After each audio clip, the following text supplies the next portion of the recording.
Hey, welcome back. So I know it's been a while since I've uploaded a video of these two bikes together. In the lead, you have a Kawasaki Ninja 400, and on board you have a Honda Sierra 450X Supermoto. For those of you that may be interested in seeing other videos of the Ninja 400 or the 450, I do have a playlist on the channel that's called All Motorcycle Videos.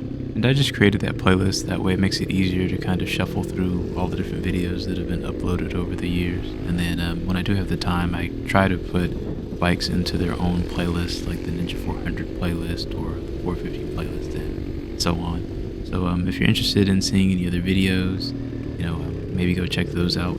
But other than that, not really much happening in this ride. We're just kind of taking it easy.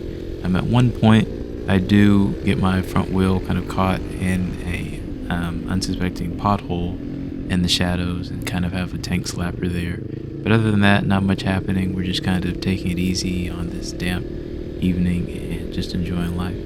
So anyway, as always, I appreciate those of you that have stopped by, subscribed, and continue to ride along with us. I will try to upload some more dirt sport touring and sport videos coming up soon. Just kind of have a queue that I'm still trying to clear. Anyway, I appreciate all of you and hope you stay safe out there.